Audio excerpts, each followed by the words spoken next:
Good morning, dear friends. Fisher here. Today we continue with our beautiful stories, The Power of the Spirits by ALFRED, HOSP, also known as Freddie in the book.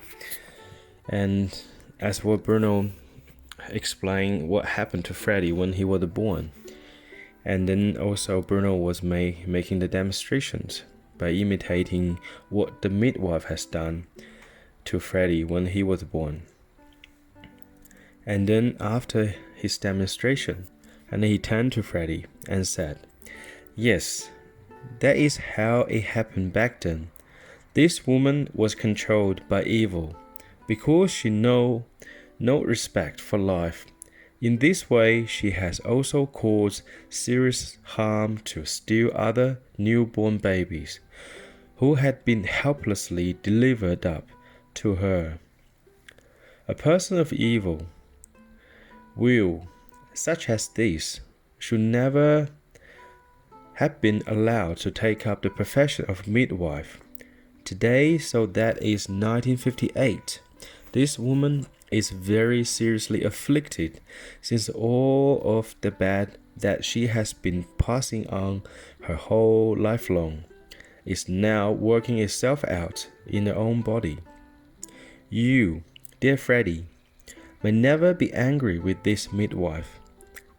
Listen, never, for in your case, she was only the instrument to fulfill your destiny which has been ordained by God.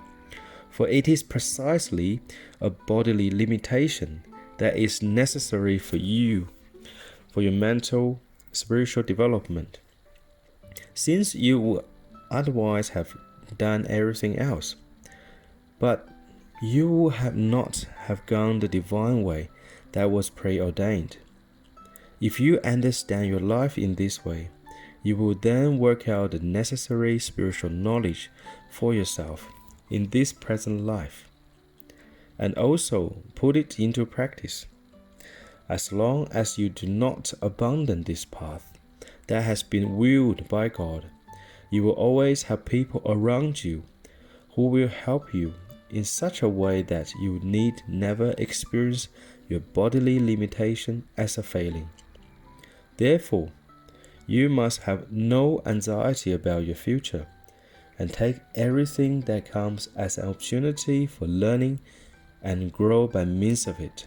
You will then remember everything that you are learning now in your next life, and in a healthy body, help many people." Wow. So, two paragraphs Bruno mentioned here, but contains very, very powerful knowledge.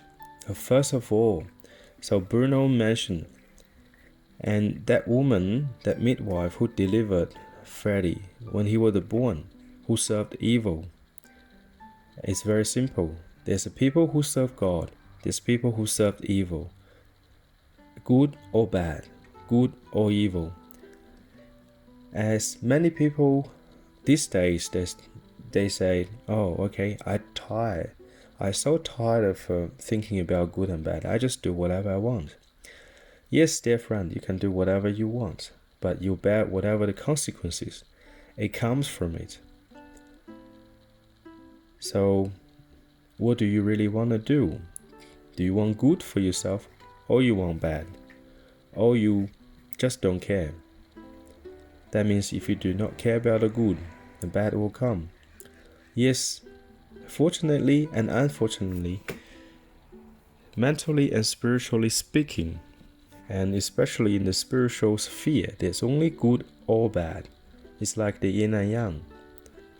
There's nothing in between. There's no gray zone. So there's nothing as you be a neutral country, living a neutral life. Every single moment we choose, we make our choices, either good or bad. And then, of course, often we don't consciously think about that. We just make our choices. We don't think about the consequences. And then we don't pay attention to it. But we should always live consciously and be conscious of our actions, our words, our thoughts. So pay attention to what we get, the message we receive for life. And then we'll be driven by good, only focus on the good. Because everything has a price and everything has consequences. And Bruno here mentioned indirectly about karmic law, and people often see karma as a punishment. And as I grew up in the Eastern tradition, and the karma is not a punishment. It's just simply reflection of your actions, your thoughts, your words, and your actions. It's very simple. And I mentioned previously, dear friends, when you practice tennis against a wall, the harder you hit, the harder the wall bounces back. It's just that very simple. Karma is just an invisible wall. An invisible wall that's whatever you throw on and then bounce back. Meaningly, whatever you throw to other people, whatever you bring forth out of you, whatever you do, whatever you say, whatever you think about others, all come back to you. It is very, very simple. You throw your thoughts on other people, it bounces back. So, for your own good, for your own prosperity, only throw good things to people, and then the good will come back to you. It is very, very simple, dear friends. As what Bruno mentioned about that midwife, she has been doing the bad things, passing on all the bad, evil on her whole life long, and now she's basically getting everything back in her. And then Bruno turned around and said to Freddie, do never be angry with that midwife because it has been ordained by God. So this way, with a bodily limitation, so it is necessary for Freddie to develop mentally and spiritually.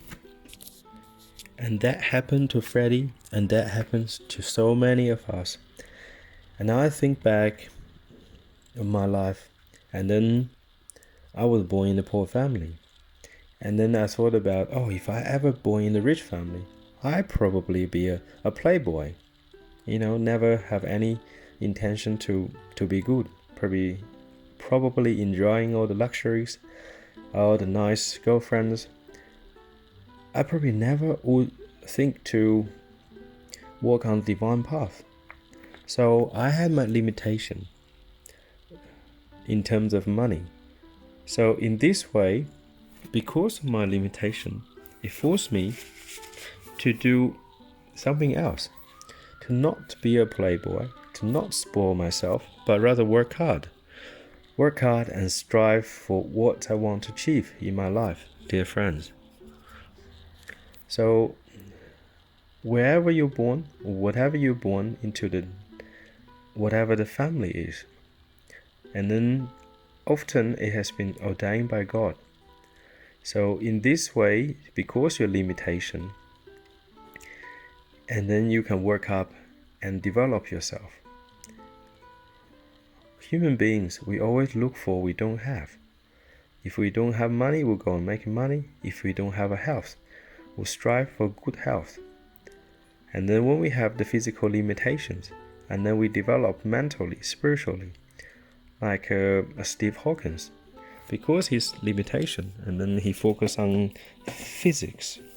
So there's a countless examples you can name in your life. So whatever the limitation you have, whether mental, physical, or monetary limitation, do not have any anxiety about it, but rather see it as the way it is, and always ask yourself the questions: what can I do about it? What God want me to do? Always ask first question is what God want me to do. What God wants for me to live my life. Am I live my life in the divine way? Or am I living my life just out of my own personal ego? So once we understand life in this way, we'll have no anxiety because we see everything as success. When you do not complain or stop blaming life, stop blaming your parents or people around you, your environment. And then you take responsibility for your life, and then you start working on building your strength. You start working on building your life. Take any opportunity for learning and grow by means of it, as what Bruno said. Everything happens in life for a reason. Do not complain, do not have any anxiety, but rather find a solution for it. Okay, dear friends, I wish you have a good day and God bless.